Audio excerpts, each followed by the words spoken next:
नमस्कार। क्या हाल चाल है? सब ठीक है? बहुत बढ़िया बहुत बढ़िया। अपने और अपने इनको ख्याल रखो और जब टाइम मिले तो वीडियो जरूर देखो। देसी देख, बगैर ब्रेक, बगैर लागला बेट, बिल्कुल देसी अंदाज में। मेरे साथ हमारे सहयोगी शादाब रिजवी। बसपा सुप्रीमो मायावती की बड़ी प्रतिक्रिया सामने आई और प्रतिक्रिया आई है सुप्रीम कोर्ट के फैसला के बाद। अब बुलडोजर की कार्रवाई जैसे धुआंधार चल रही, काहे के घर पे भी बुलडोजर चल गो, कहीं भी बुलडोजर चल गो, अब वो बुलडोजर नहीं चलेगो। सुप्रीम कोर्ट ने लगा दी है रोक और बसपा सुप्रीमो की भी आ गई है प्रतिक्रिया। अब सुप्रीम कोर्ट ने क्या क्या रोक लगाई है, क्या क्या कही है, ये भी बताएंगे। लेकिन सबसे पहले बसपा सुप्रीमो बहन मायावती की यहाँ पे प्रतिक्रिया आई है, बड़ी प्रतिक्रिया आई है। चलो मामला सुन लो पहले, फिर शादाब रिजवी के पास चलेंगे। उच्चतम न्यायालय ने हाल ही में चलन में आए बुलडोजर न्याय पर कड़ी प्रतिक्रिया व्यक्त करते हुए संपत्ति को ध्वस्त करने के संबंध में बुधवार को दिशा निर्देश जारी करे हैं।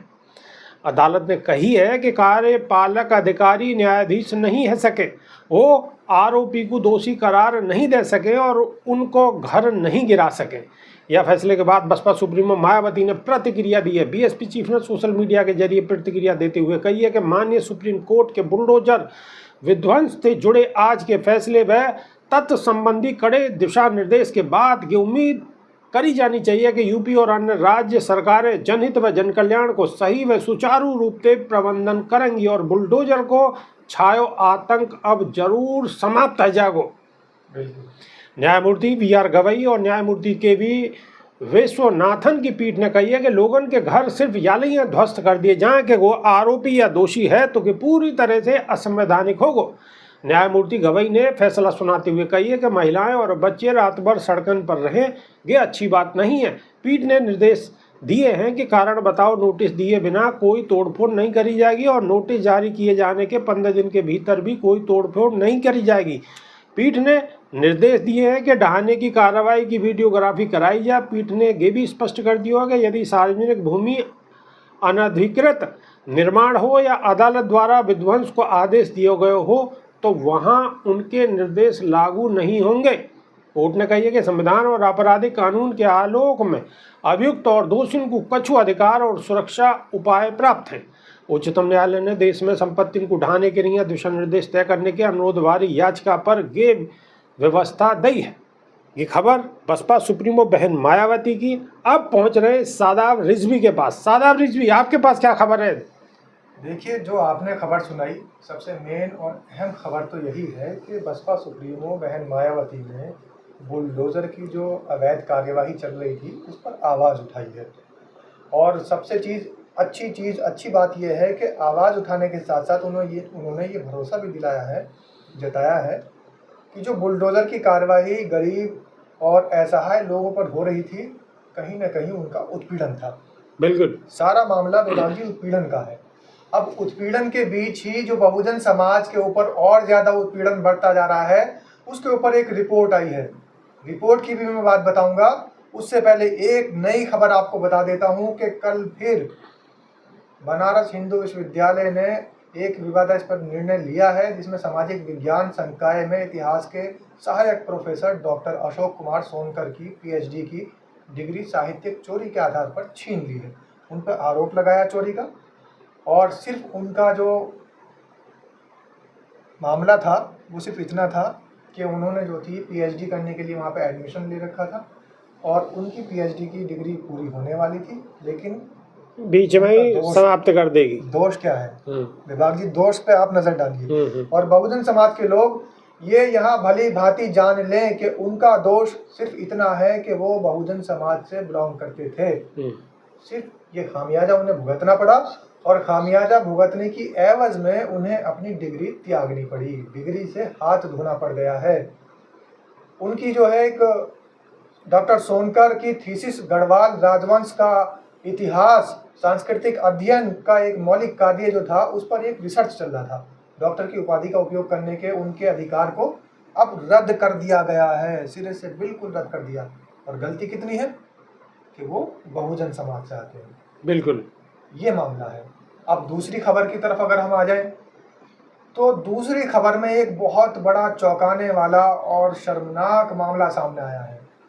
एक जिले में मलहरा थाना क्षेत्र के अंतर्गत एक दलित के साथ महज इसलिए मारपीट कर दी गई क्योंकि वो एक ऊंची जाति के व्यक्ति के साथ बाइक पर बैठकर जा रहा था। बिल्कुल। और युवक का आरोप क्या है, आप बीती बताइए। युवक ने जिसको पीटा गया उसका आरोप बताएं आप क्या है। जिस व्यक्ति के साथ वह बाइक पर बैठा जा रहा था उसके ही बड़े भाई ने उसके साथ मारपीट करी है। और मारपीट की वजह सिर्फ इतनी है कि वो एक नीच जाति यानी कि वंशकार समाज का है और वो लोग ऊंची जाति के हैं। ये आरोप लगाया गया है नीची जाति, ये हम नहीं कह रहे हैं अपनी तरफ से। मारपीट में पीड़ित युवक का सामने का एक दांत भी टूट गया है और शरीर पर गंभीर चोटों के निशान हैं। जी, तो दर्शकों, मैं तो सिर्फ इतना ही यहाँ पर कहना चाहूँगा कि बहुजन समाज के साथ जो अत्याचार किया जा रहा है वो सहनीय नहीं है, कहीं ना कहीं वो निंदनीय है और चिंता का विषय है।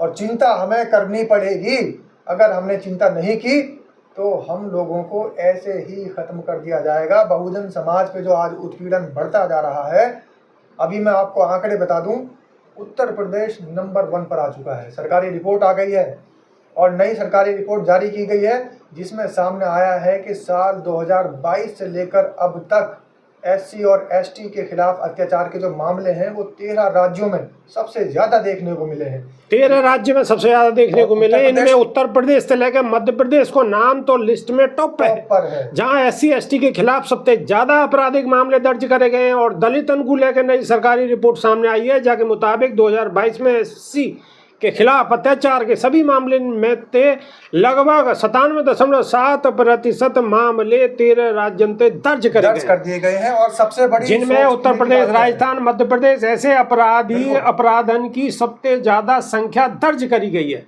SC और ST अत्याचार निवारण अधिनियम के तहत नई सरकारी रिपोर्ट के मुताबिक ST के खिलाफ ज्यादा अत्याचार के मामले भी 13 राज्यों में है, जहां 2022 में सभी मामले में 98.91% मामले सामने आए।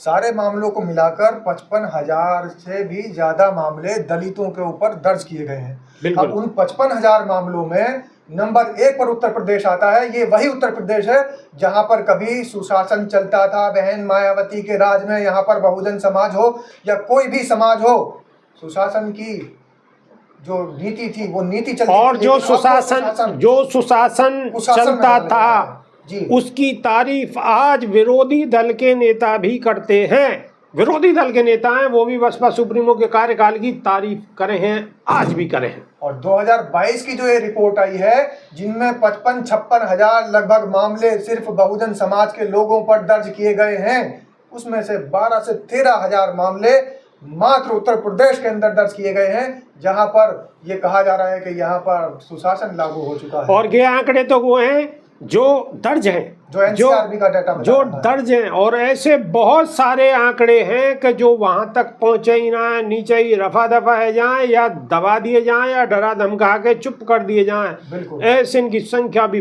बहुत ज्यादा होगी, ये आप बखूबी जानते हो। सबसे बड़ा प्रमाण यही है जो आपने अभी खबर बताई कि एक युवक का दांत इसलिए तोड़ दिया गया, उसको इतना मारा गया कि उसके दांत तोड़ दिए गए सामने के। उसकी गलती क्या थी? उसकी गलती सिर्फ इतनी थी कि वो एक ऊंची जाति के व्यक्ति की बाइक पर बैठा, उसके बड़े भाई ने देख लिया और उसको इतना युवक को पीटा। जो पीछे बैठा था वो बहुजन समाज का युवक था। बताओ कोई बात है? अरे मोटरसाइकिल में बैठो तो वाकई दांत यही वजह से तोड़ दिया, बाकी पिटाई ठोकाई यही लिया कर दी क्योंकि दलित समाज को व्यक्ति है। बताओ आज भी ये हाल है, आज़ादी के 75 साल बाद भी ये माहौल है, ये हाल है कि दांत तोड़े जा रहे हैं मोटरसाइकिल पे बैठने पे, मात्र बैठने पे। और शर्मनाक क्या बात हुई? शर्मनाक ये बात हुई कि दांत तोड़ दिए गए, पीटा गया। उसके बाद अगर वो पीड़ित व्यक्ति, वो पीड़ित युवक शिकायत के लिए पहुंचता है तो उसकी रिपोर्ट दर्ज नहीं की जा रही है। सबसे बड़ी यह है कि यहाँ पर न्याय नाम की कोई चीज़ बची नहीं बहुजन समाज के लिए। अब वो जाए तो कहाँ जाए? बहुजन समाज का युवक और उसके परिजन जब थाने पहुँचते हैं तो उसकी रिपोर्ट भी दर्ज नहीं की। आप बताओ जाके जो जी में आवे काई ने मोछ अगर बढ़ा रखी है तो यहाँ दिक्कत है, काई पे कोई मोटरसाइकिल पे बैठ जाए तो यहाँ पे दिक्कत है, काई ने बुलेट ले ली और बुलेट चलाने लगो तो यहाँ पे भी दिक्कत है, काई ने अगर कोई और अच्छा काम कर दियो, मकान दुकान कछु बना लिए, यहाँ पे भी दिक्कत है। अरे भाई क्या करके मानोगे जुल्मियों? अरे जुल्मियों पापियों, क्या करके मानोगे रे, क्या करके मानोगे? देश को गर्क में पहुंचाने का काम कर रहे हैं। देश को गर्क में क्या पहुंचा दिया इन्होंने, ये काम कर रखे हैं कि एक व्यक्ति ने अगर सफाई के लिए मना कर दिया, उसे जबरन सफाई करी जा रही है। उसने मना कर दिया बहुजन समाज के एक युवक ने, तो उसके ऊपर मल मूत्र उसके मुंह पे पोत दिया गया है। बताओ, ये सारे उनके साथ में घटनाएं कुकृत्य करे जा रहे हैं। और ये हाल तो जब है जब बाबा साहब एक बेहतरीन संविधान देश को दे के गए। वह संविधान की वजह से ही अगर थोड़ी बहुत गनीमत बची हुई है तो वह संविधान की वजह से ही बची हुई है, और वह संविधान पे भी खतरा है, खतरा है। संविधान को खत्म करने की साजिशें चल रही है विभाग जी। खतरा क्या, संविधान को धीरे धीरे करके मिटाया जा रहा है। यहाँ पर बहुजन समाज के लोगों को संघर्ष करने वाली बात मैं हमेशा कहता हूँ, लेकिन जागरूक होने की भी जरूरत है। जागरूकता आएगी, शिक्षा आएगी, संगठित होंगे, तभी संघर्ष सफल होगा।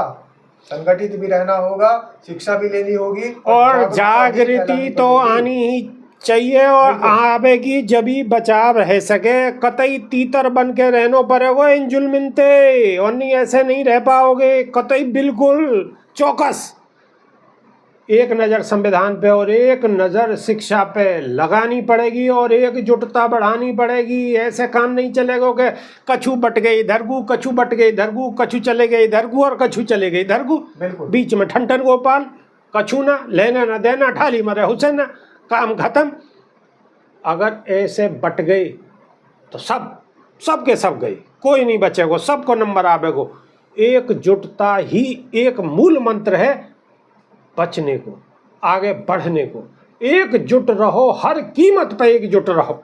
बिल्कुल। और बहुजन समाज के लोगों से ये भी मेरी अपील है कि जो व्हाट्सएप यूनिवर्सिटी पे और दुनिया भर की सोशल मीडिया पे जो भ्रामक बातें फैलाई जा रही हैं कि बहन जी ने सरेंडर कर दिया और बहन जी भारतीय जनता पार्टी से मिल गई हैं और बहन जी ने जो है आकाश आनंद को बोलने नहीं दिया, इस तरीके की भ्रामक बातों से बचें और बहुजन समाज। और एक संदेश उन नए बालगण को भी है, जो नए बालक हैं आजकल अति उत्साहित है के और प्रभाव में आ रहे हैं, वो भी सचेत रहें।